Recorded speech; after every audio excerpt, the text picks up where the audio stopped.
So in the 70s, is this around the time that you had went to prison? If you could talk about that, why you went to prison, how long you was there, and kind of talk about the experience, from going to the community to going to prison. Was the gang banging strong in the prisons? Was it the same? Because nowadays they talk about the races more so than the gangs.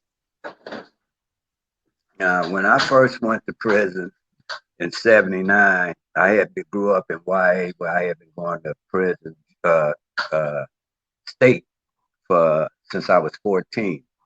Then when I turned 21, I went to prison in 1979. And when I got there, the tables flipped because now you got the BGF, Mexican Mafia, Aryan Brotherhood, the Muslim, Sunni, and unorthodox, and the police all fighting to kill Crips. Now we're the hunt. We were the predators. Now we the prey. So we had to fight for survival. They telling us you can't, because they hadn't, no Crips really had hit the prison system in a bulk, because we all were YA babies. So when we started going to prison, it's a gang of us coming from YA, not just Crips, Peabody that started the UBN, Jan Brewer, Cowboy, Wesley Logan, LB, Puddin, Tambo. It's just a gang of them, Rooster. And so when we go to prison, we had to fight the whole prison. They telling us to tuck our rags, because now at that time you could wear blue and red in prison. Now they wasn't up on it.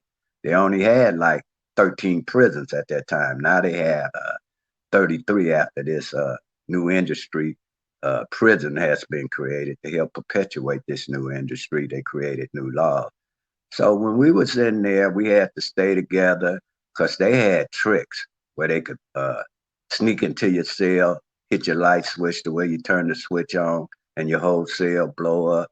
Or like in San Quentin, they'll cut your bars and slide up in your cell and be up under your bed when you come in there and kill you. They killed my boy Love when we was in Palm Hall, where they could make spears out of newspaper and poke you from the cell, because when you wet that newspaper, it turned hard when you let it dry. And they had tried to stab, to show you how the police mentality was, in Palm Hall, where they made America and Me. We was getting 2 packs of cigarettes to sit on the yard while they used the yard to film that.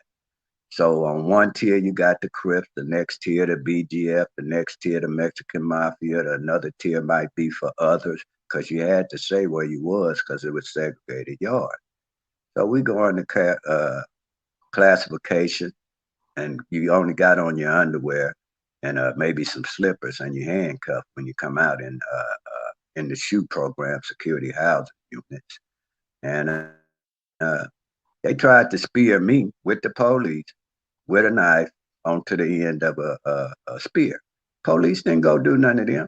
Took me on, walked me back, and my boy Love, he was next to go to classification. I told him, man, stay off, stay on the wall. Don't come off the wall. That means stay close as you can to the wall so that spear couldn't hit you. And he went down there and got killed like maybe 5 minutes later. And then this brother killed him from the BGF. You had Lewis Montgomery that was killed in San Quentin. You had Big Lyncho that was killed in the county jail. It's quite a few murders. It was very violent up in there, and we stayed in constant trouble. But we didn't know the game where they could write out a pass for you to come to the dentist, and then when you go to the dentist, they land in the cut to kill you. So it was all about survival when we started hitting to the present main lines. Didn't nobody, everybody was out to kill. Mm-hmm. Man, I appreciate you sharing that. I mean, because a lot of times people take it for granted, when they in the streets and they doing certain things, and then they get sent to the prison system, they not prepared. A lot of time that people fall victim. It's unfortunate. Yeah, well, back then, you couldn't just go to prison for selling no dope, stealing. No, you had to have did something to really go to prison. You got to remember, this is right after George Jackson, the Soledad brothers, uh, San Quentin 7 or whatever. So they were very well known, and they was tough up in there, man. It was brutal. It was very brutal up in there. Very, very, very, very. Right, right. I'm glad you spoke on that because earlier you said, like you say, it was 13 prisons initially. Now it's 30 prisons, so it's to the point where it's an industry now where they can make money. They can ration off cheap labor, get black and brown people to do their work, for a very, very low price. And a lot of our people, they don't understand that. You know what I'm saying? While we in the streets Yeah, fighting and each other. tough on crime. Once Clinton and when it endorsed the California the three strikes law for to win his election, they started realizing that tough on crime garnered votes. And from there, they started creating laws and legislation to create a bigger net to lock up youth and people of color. Because in California, I'm the first one to ever get out up under the California three strikes law after being framed by police for $2 worth of drugs. I got a 35-year to life sentence, and I got a reversal in '97. And I gave a pledge. I'm also an author, and y'all get the book, The New Slave Ship, Three Strikes You Out, by Melvin Farmer, The New Slave Ship. And I wrote that book to tell the plight of the prisoners in there because I'm into restorative justice. I just had my boy from death row for 40 years, one of Tookie confidants, where I had him on a little show yesterday where he was calling live from San Quentin. His name is Steve Champion, aka Adisa. He's been up there 40 years now. January 29th, make his 40th year on death row. I got like 20, 25 partners that are up there on death row. And once again, it goes back to where we don't want to. I want to give information that could save a youth from fooling around and losing their life in a multitude of ways to where it wasn't worth Okay, okay. Now, what was the name of your book again, and where can they find the book at? it. The name of the book is The New Slave Ship, a ship that does not sail.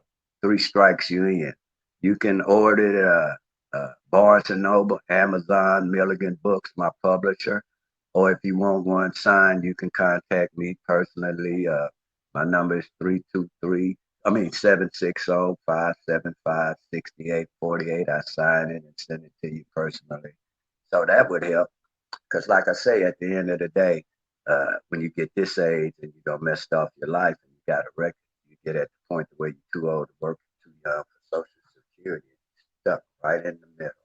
And it's a tough process. Oh yeah, most definitely. I'm gonna order my copy today. So when we end the show, hang on, give me the information, and I want my copy. I'm gonna order it. Yes, sir. Um,